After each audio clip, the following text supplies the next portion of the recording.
Hey everyone, welcome to Crack Competition. How are you guys? I hope you all are good. So guys, आज SBI PO prelims के last 7 days target का second day है.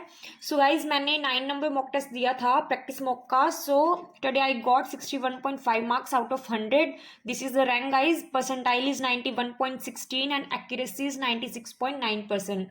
सो guys ये series specially Hindi medium aspirants के लिए रखी है मैंने. उनकी क्वांट रीजनिंग आई नो अच्छी ही होती है.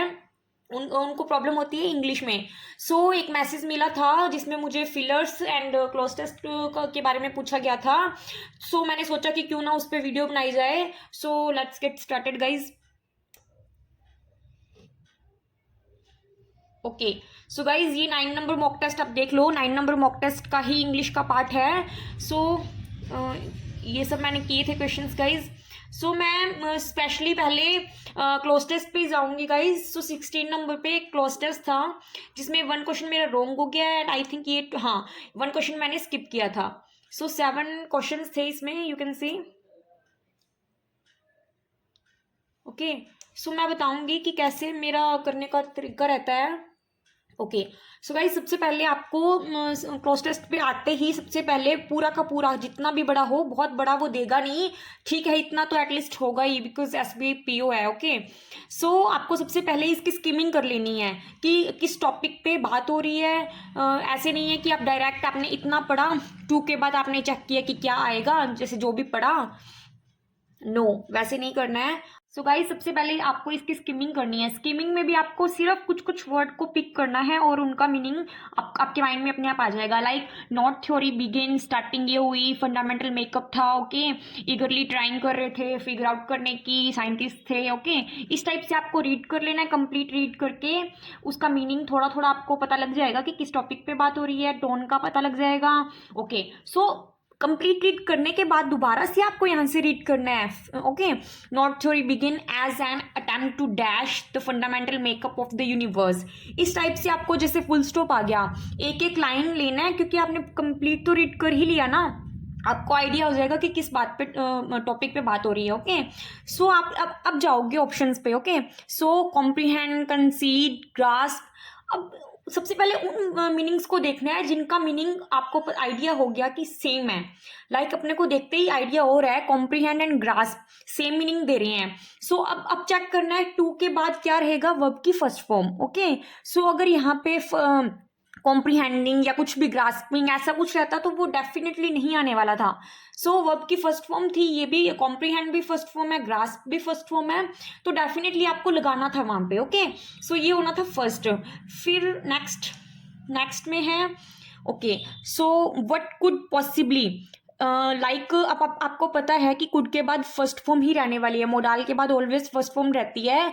ये अपना पॉसिबली एडवर्ब है. फर्स्ट फॉर्म रहेगी अडेप्ट, अकाउंट, रेकन सॉरी. अब आपके दिमाग में एक चीज और आनी चाहिए, फ्रेजल वर्ब्स, जो कि मैंने फर्स्ट वीडियो में भी डे फर्स्ट में भी बताया था कि आपको फ्रेजल वर्ब रोज की 5 या 10 कवर करनी है, तो वो इसी का ही पार्ट है. लाइक आपको देखते पता आइडिया होना चाहिए कि अकाउंट फॉर एक फ्रेजल वर्ब है. Okay. Adapt for all the different kinds of matter, reckon for all the different kinds of matter, इसका कोई मतलब नहीं है. अकाउंट फॉर ही होना था यहाँ पे, ऑप्शन नंबर ए. मैं आपको इसका आंसर भी बता देती हूँ. Okay. Account for means to be the cause of explanation behind something. Okay. Otherwise बाकी के मीनिंग मैच नहीं कर रहे हैं. ठीक है. नेक्स्ट सी में आगे मैं बता देती हूँ. Okay. Thomson was dash by the rings beguiling shapes. Was देखते ही माइंड में आना चाहिए कि वॉज प्लस वी की वर्ब की थर्ड फॉर्म रहेगी. ओके. देखो वॉज के बाद नाउन तो डेफिनेटली नहीं आएगा, थर्ड तो कैंसिल हो गया. अब ऑप्शन कैसे कैंसिल होंगे, ये वाला ऑप्शन गया, ये वाला गया, ये वाला गया, बचे 2 ऑप्शन. अब जो है ना बाकी के जो 2 ऑप्शन बचे हैं उनका मीनिंग आपको देखना है कि सेम है या अलग है. पार्ट ऑफ स्पीच देखना है सेम है या अलग है. तो अब अपना को वर्ब की थर्ड फॉर्म चाहिए थी. एल्योर्ड एंड कैप्टिवेटेड दोनों का सेम मीनिंग है और सेम ही वर्ब की थर्ड फॉर्म है, तो ये पार्ट ऑफ स्पीच से हो गया. कल भी मैंने बताया था कि बहुत सारे कोई भी क्लोज टेस्ट हो, कभी कभार तो फिलर्स में भी ऐसा होता है कि आपको ओनली जितने भी ऑप्शंस रहते हैं 5 या 4, उसमें से आपको एक ही ऑप्शन से आपका आंसर आ जाता है ओनली पार्ट ऑफ स्पीच की वजह से। ठीक है, तो यहाँ पे दिख रहा था वो उसके बाद वर्ब की थर्ड फॉर्म रहने वाली है और दोनों में है और दोनों का मीनिंग सेम है, तो फिर आप अपना आंसर वही होने वाला था, चाहे अपनों को बहुत ज्यादा डीपली नहीं पता है मीनिंग फिर भी। Okay, so next D. Okay, so it was not a dash investigation. Okay, so in इसमें देखो मैं आपको बताती हूँ, ए के बाद नाउन रहता है, नाउन अपना इन्वेस्टिगेशन आ गया। सो नाउन के लिए अपनों को क्या चाहिए, एडजेक्टिव चाहिए। अब अपनों को चेक करना है कि एडजेक्टिव कौन सा ऑप्शन में। सो प्रिटेंस अपनों को दिख रहा है कि ये नाउन है, सो फर्स्ट ऑप्शन डायरेक्ट गया। सो ये एक तरीका होता है इन सबको करने का। देखो वो कैप तो अनलिमिटेड रहती है, तो थोड़ा सा स्मार्ट वर्क करना होगा। लाइक अगर जो ऑप्शन कैंसिल हो रहे हैं उनको पहले ही कैंसिल कर दो, बाद में अगर आपके पास ज्यादा ऑप्शन बचे हैं, लाइक ये क्वेश्चन था मेरा ये रोंग हो गया। क्यों रोंग हो गया, बिकॉज 3 इसमें ये तीनों मोरोज, एफेबल, फ्रिवलस तीनों ही एडजेक्टिव थे। सो मुझे डाउट था कि क्या रहेगा, all of the above and pretence तो दोनों कैंसिल हो गए। ओके, सो इन दोनों में मुझे एक्चुअली डाउट था, इसका मीनिंग मुझे पता था, morose means sad. Okay, so इन दोनों में से ओके, सो मैंने पहले भी एफेबल ही लगाया था, फ्रिवलस होना था। ओके, मुझे इन दोनों में डाउट था तो मेरा रोंग हो गया। सो ओके, मोरोज का मीन्स मुझे पता था, सैड इन दोनों में डाउट था। सो मुझे ये स्किप करना चाहिए था। Anyways next E, the dash diversity of knots. So simple दिख रहा है, शेयर डाइवर्सिटी ऑफ नॉट्स। अगर आप द हिंदू डेली का रीड करते हो तो ये तो बहुत मतलब नॉर्मल है कि डेली लगभग मिल ही जाती है देखने को, 5-6 दिनों में एक बार line. The sheer diversity of knots. Okay, sheer means complete. So ये तो इजी था, इसमें तो कोई वो नहीं था। ओके, अदरवाइज बाकी जब एनालाइज करो तो वो कैप जरूर रीड करना है। ओके, सो नेक्स्ट, बाकी तो थोड़ा बहुत मीनिंग से भी पता लगेगा आपको, थोड़ी बहुत वो कैप का आइडिया होना चाहिए। और जब आप पूरा क्लोज टेस्ट ट्रीट कर लोगे उसमें आपको पता लग जाएगा टोन क्या है। कुछ तो वैसे ही कैंसिल हो जाते हैं कि अगर आनी पॉजिटिव है, मीनिंग किसी वो कैप का नेगेटिव है तो वो कैंसिल हो जाएगा। Okay, so I think second last F. Okay, so theory gain dash the scientific community. So इसमें गेन के बाद नाउन रहेगा। सो इसमें नाउन ही दिख रहे हैं आप लोगों को। सो ऐसे केस में आपको मीनिंग पता होना जरूरी है, अदरवाइज स्किप करना ही सही रहता है। ओके, सो यहाँ पे ट्रैक्शन रहने वाला था, means became popular. Okay, next last, Thomson was gradually dash his vortex theory. So दिख रहा है कि ग्रेजुअली एडवर्ब है, सो अपनों को वर्ब चाहिए। और अपन जब ऑप्शंस में गए तो तीनों ही अपनों को वर्ब दिख रही हैं, बट अब अपनों को चेक करना है इनका मीनिंग सेम है या नहीं है। सो मुझे इस क्वेश्चन में थोड़ा डाउट था गाइज, बिकॉज मुझे अबैंडन पता था, त्यागना, डिजर्टिंग एंड डिचिंग। डिच भी सेम लग रहा था, सेकेंड और थर्ड। तो मुझे इन दोनों में डाउट था कि डिजर्टिंग भी सेम ही मीनिंग दे रहा है या फिर सिर्फ सेकेंड और थर्ड होगा या ऑल फर्स्ट सेकंड थर्ड होगा। दैट्स वाई मैंने इसे स्किप किया, बिकॉज नेगेटिव मार्किंग से बचना था। ओके, अदरवाइज तो लगा भी सकते थे, बट 50-50 था। सो ये हो गया गाइज क्लोज टेस्ट करने का तरीका। सो फिलर्स इसमें आए नहीं थे गाइज, सो मैं किसी और वीडियो में कभी और बता दूंगी। सो नेक्स्ट मैं आपको थोड़ा बहुत ये अपने पिज़्ज़े का बता देती हूँ। ये बहुत इजी रहते हैं, जो ये एक लाइन में दे दिए जाते हैं। जो वो अलग अलग लाइन में दिए होते हैं ना, ABCDE, उनको अरेंज करना होता है, वो थोड़े से हार्ड रहते हैं, उनको करना थोड़ा सा डिफिकल्ट होता है, बट ये वाले तो बहुत ईजी होते हैं। ओके, सो मैं इनका बताती हूँ। So guys across the world but, so ये थोड़ा लग नहीं रहा रीड करने में कि ए से स्टार्ट होगा। इसको करने का एक अलग मेथड ये भी है कि आपको डायरेक्ट इसको रीड नहीं करना है, आपको ऑप्शन पे जाना है। ऑप्शन पे अगर है ही C and D स्टार्टिंग है तो अभी अपन नो अरेंजमेंट को अभी लास्ट में देखेंगे। ये लास्ट तब है जब अपने पास कोई ऑप्शन नहीं होगा, कुछ समझ नहीं आएगा, तब ये होगा। ठीक है, बट अपने पहले ऑप्शन पे जाएंगे। सो C 3 में है और D एक सिंगल में है। सो एक नॉर्मल एस्पिरेंट होगा, उसके दिमाग में यही आएगा कि C से ही स्टार्टिंग होगी, बिकॉज 3 में C गिवन है। और मोस्टली होता भी यही है, कोई कोई एक्सेप्शन केस रहता है जिसमें ये नहीं होता है।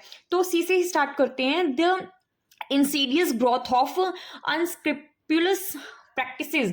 ओके, इसके बाद बी और ए प्रैक्टिसेस हैज हो सकता है because the indigenous growth first singular है तो सिंगुलर वर्ब लेगा वो, has led to cheaper medicine for people. Okay, यानी कि C and B okay first में है।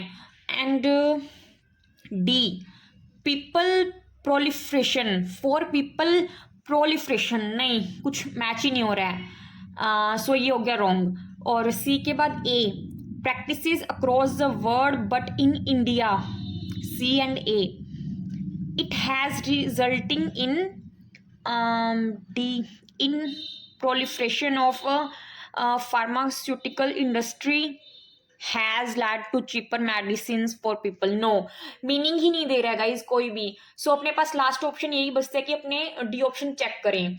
Okay, proliferation of the pharmaceutical industry, देखो ये फर्स्ट सिंगुलर है, फर्स्ट फॉर्म लेगा has led to cheaper medicine for people across the world, पूरे world में, but in India it has resulted in C in the indigenous growth of unscrupulous practices. Okay done. Next ऐसे ही means आपको पहले option देखना है, उसके बाद थोड़ा सा आइडिया लगाना है।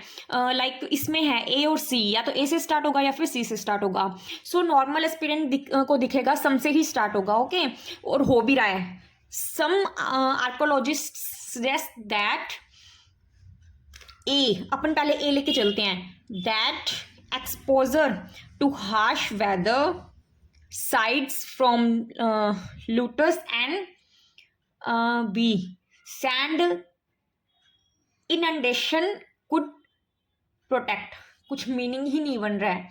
Some archaeologists suggest that sand inundation could protect sites from looters and exposure to harsh weather. Okay, so easy है ये, वैसे उनके लिए इजी है जो डेली द हिंदू रीड करते हैं, उनको पता रहता है कि किसके साथ क्या रहेगा। लाइक एक और मैं बता देती हूँ इसमें, सो इससे स्टार्ट नहीं होगा, थियोरटिकल नॉलेज हो सकता है, वंस सेल्फ डायग्नोसिस हो सकता है, क्लिनिकल एक्सपीरियंस विच हो सकता है। मेरा करने का तरीका क्या है, मैं मैच कर लिया, डी और ए एक साथ रहेंगे, किसमें है, इसमें है, इसमें नहीं है, इसमें नहीं है, इसमें है, तो सिर्फ इन दोनों ऑप्शंस में से ही कोई होगा। सो मैं क्या करती हूँ, सिर्फ कोई भी एक सिंगल पेयर बना लेती हूँ, फिर जो ऑप्शन में है उसको रखती हूँ, बाकियों को एलिमिनेट कर देती हूँ, और जो बचे हुए हैं एक है दो है, एक है तो डायरेक्ट आंसर हो जाएगा, अदरवाइज 2 और 3 होते हैं तो उनको चेक करती हूँ। सो पहले सी से ट्राई किया, once self diagnosis is so woefully wrong, theoretical knowledge कुछ बन ही नहीं रहा है, इसके बाद जस्ट ये कैसे हो जाएगा। So theoretical knowledge is no substitute for clinical experience, which is why so many times one self diagnosis is so woefully wrong. Okay, so इस टाइप से रहता है गाइज। ये देखो ये पांचों के पांचों सही है ना, और बहुत देखो 19 सेकेंड्स 44, इसमें थोड़ा टाइम लग गया था। ओके 41 सेकेंड्स 29, कुछ कुछ तो बहुत कम टाइम में 21। ओके, सो कुछ कुछ बहुत जल्दी बन जाते हैं, किसी में थोड़ा सा डाउट रहता है तो थोड़ा एक्स्ट्रा सेकंड्स लग जाते हैं, बट अगर इसमें भी आपके रॉन्ग हो रहे हैं तो फिर वो बहुत गलत बात है। ओके, सो ये था वीडियो गाइज। नेक्स्ट वीडियो पे मैं आप बताना कि किस चीज़ पे वीडियो चाहिए, वो मैं बना दूंगी। ओके, एंड और कुछ भी पूछना हो तो पूछ लेना। Thank you and all the best guys.